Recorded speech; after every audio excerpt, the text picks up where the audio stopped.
But I want to take you now back to that spot in the Caucasus Mountains, because we want to fine-tune our attempt to identify Gog and Magog. It is not sufficient to say that Gog and Magog are the European Christians and European Jews. No, because amongst the European Christians and European Jews, there will be those who become Muslims, there will be those who are our friends and allies. Do not make the mistake of declaring of all Jews that they are your enemies and all Christians, they are your enemies. That will be quite foolish. An American woman went to Israel and stood up in front of an Israeli bulldozer to protect a Palestinian home. And the bulldozer ran over her. The media, of course, buried it. Can you say of that woman that she is your enemy?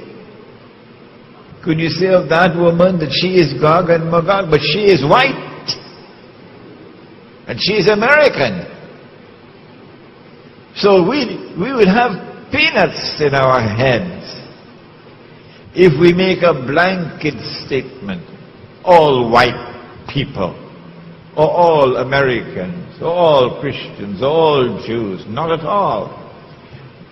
Don't fall in that trap. Let's fine-tune to try to locate Gog and Magog.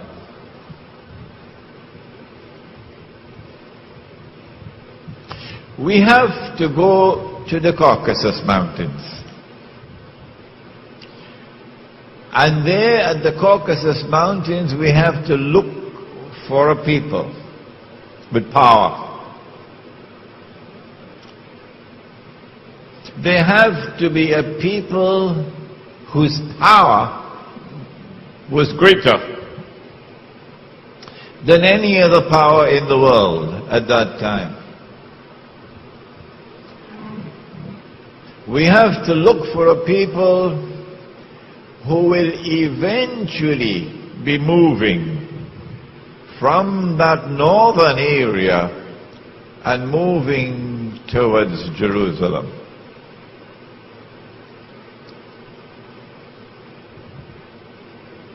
Shortly after the death of the Prophet sallallahu alaihi wasallam, something very mysterious happened in that part of the world that historians have chosen to bury. A tribe called the Khazar chose to embrace Judaism. And so the world witnessed for the first time the very strange phenomenon of a non-Semitic people becoming Jews. Non-Semitic becoming Jews. The genetic research is available on the internet. Anyone can study it. You had conferences, medical conferences, which were organized to study these people, their genetic composition. They had a genetic composition which was unique in all of mankind. No people in the world were like them. This is scientific research. And these people, the Khazar, chose to convert to Judaism, but they did so not for any religious reasons. They were not so much interested in the Kitab. and to follow the law. They embraced Judaism for purposes of political expediency. They were sandwiched between Islam and Christianity, Byzantine Christianity, and they chose Judaism. These European Jews who have no racial, biological connection with the Banu Israel multiplied. وَهُمْ مِنْ كُلِّ حَدَبٍ يَنْسِلُونَ Nasl, they multiplied and breeded to such an extent that today 9 in every 10 Jews in the world, 90% or more, are European Jews. They outnumber the Semitic Jews by 9 to 1 or 10 to 1. These European Jews, if you look at the list of names of Nobel Prizes for science, for literature, would you name it, you will find that these are people who far exceed the rest of mankind in their intellectual brilliance, in their academic achievements, in their scientific research.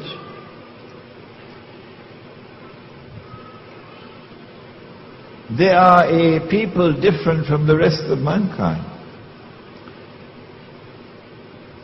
And then you find that these Khazar who became Jews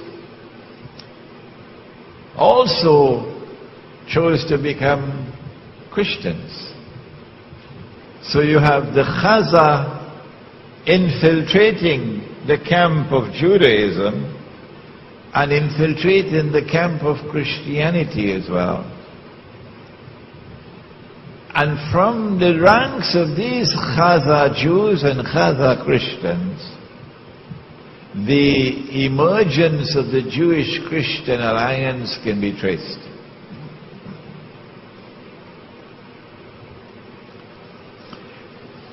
It is this Jewish-Christian alliance, Khazar, which eventually gives birth to the Zionist movement. The Zionist movement has absolutely nothing to do with Banu Israel. It is an essentially and an exclusively European achievement.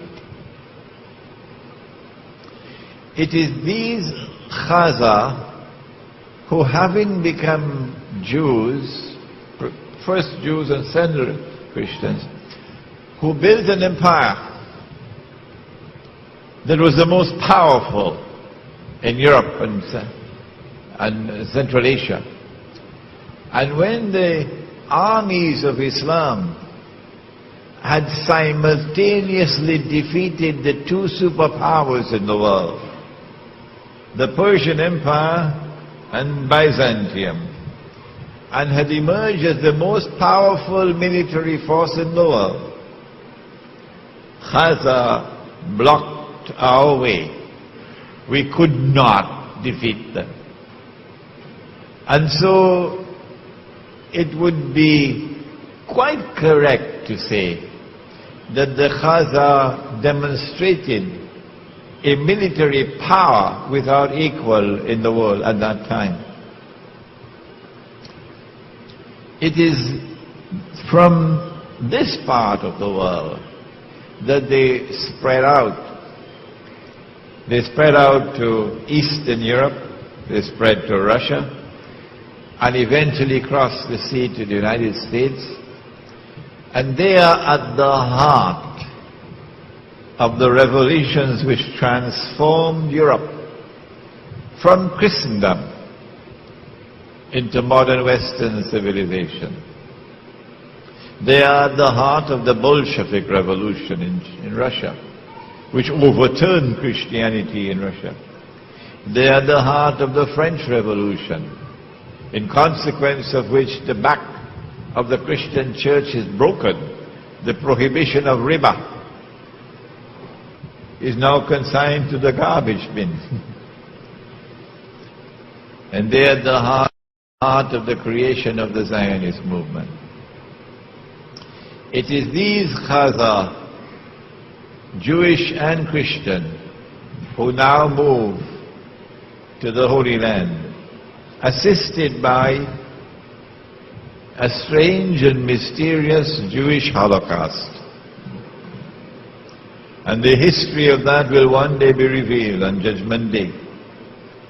How much was their input into the Holocaust?